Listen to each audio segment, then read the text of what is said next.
Rolling. All right, guys. Once again, we've got ourselves another whitetail shoulder blade. But today we've got the K2 fixed afflictor. So stay tuned.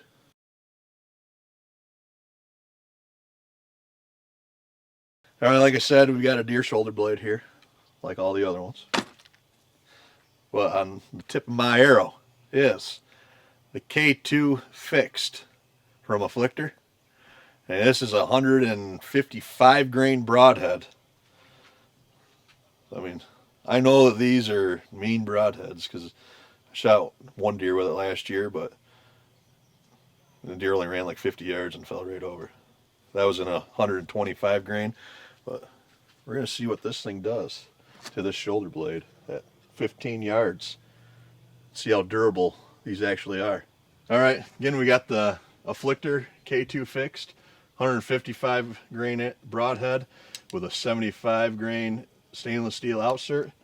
And I got my Halon, Matthews Halon 32, 29.5-inch draw at 70 pounds. Well, let's shoot this shoulder blade and see how this broadhead stands up to it.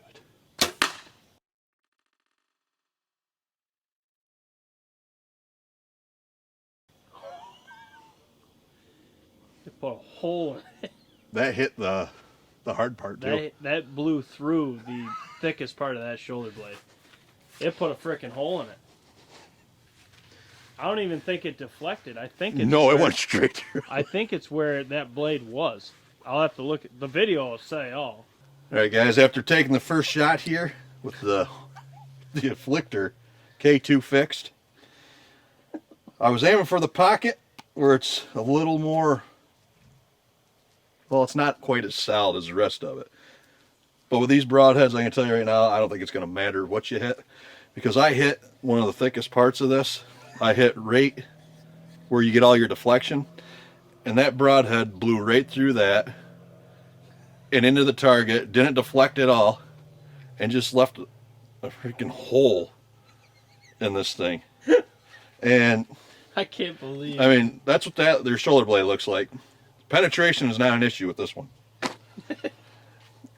And the important part is the broadhead. In the light. In this broadhead. Now, as you look at this, Hold on. now as you look at this broadhead, the only blade that has any nicks on it or anything is this one little bleeder over here, and it's. I mean, actually, that's still sharp. I almost cut myself with it. There is just a tiny little nick right there. Oh, I mean, that's amazing. I think it's all due to the tip of this, how they have that beefed up. I mean, it just speaks for itself right here. How it just blew through this bone with no problem. And there's nothing wrong with this broadhead. Well, That's nuts. I'm going to take and I'm going to stick this down there again. And I'm going to try to shoot it. I'm going to try to shoot it down a little lower if I can, where it's real thick at, and see what it does. What the hell? Let's see what happens. Now, I took and I stood this one up the opposite direction. That way I can hit where the ball joint comes in. Just because I want to see it. That was impressive what it did the first time, but I'm really going to test it if I can hit it. Yeah, that's going to be. It's not a lot of area there to hit, but no. Let's see if I can hit this. Oh, right next to it. I am recording. Okay. Let's see. That is a tiny little spot to hit. It is. All right. It's a spot you don't want to hit. I'm trying to hit the spot that's about the size of the broadhead, so yep. I missed a little bit the last one, so let's see if I can hit it this time. Oh. You nicked it. I nicked it. It's right there. It's just not where it needs to be. It's just not right there. All right, I'm going to try again. All right, so I'm trying to stand the shoulder blade up, and I'm trying to hit like right in here. And I hit it with one blade on the outside. I would show the cut because it actually did slice it. I mean, it sliced and took a good chunk out of it, and there was no deflection either. But when you only hit one blade and it doesn't hit your bullnose, that's what I'm calling it, it will mess your blade up, which is really to be expected. I mean, it's not that bad. no, it's not really terrible. It's got, actually, it's not even bent. It's just made it a little serrated. But I'm going to try to shoot this one more time with that standing up, because I really want to hit that the hardest spot in there, and see what it looks like. So let me run down there and stick this back in.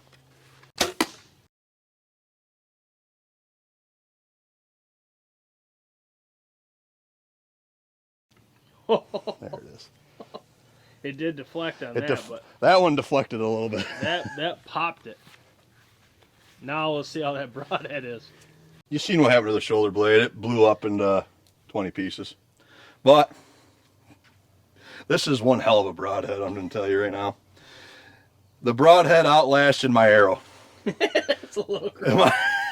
Just a touch. That's what happened. This is actually, I'm going to shoot this around trees in the woods, so no, I'm really not going to. But this broadhead, the only nicks on it are still from when I just barely hit the outside edge of that. And that one new one. But when you hit square on with this massive tip on here, it just moves everything out of the way. I mean, these are impressive as hell, really. For my arrow. Well, that slap hands, that makes 2 arrows lost today. I'm not going to complain about Easton arrows. It's just, we're torturing the hell out of this stuff, so. Well, we're repetitively shooting into what you don't shoot. Yeah, we're literally just keep shooting.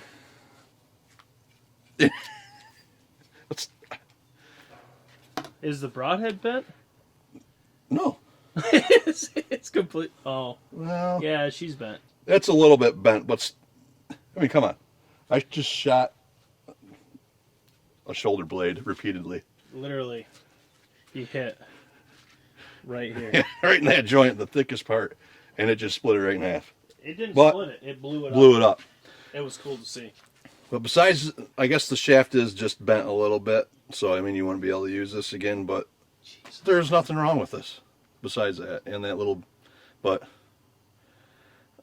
these will probably be on my arrows all the time now after seeing that.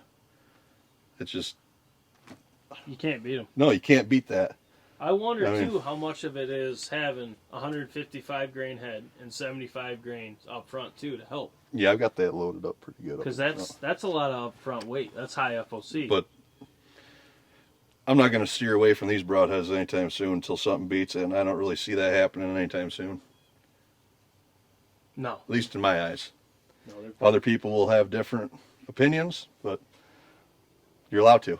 This is at the top of my list right now. But either way, if you guys want to see more of this testing, please go over and subscribe to our Patreon account.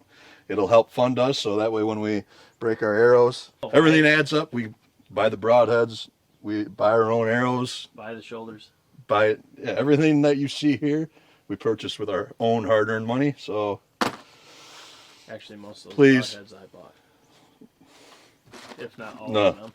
So head on over there and subscribe to that.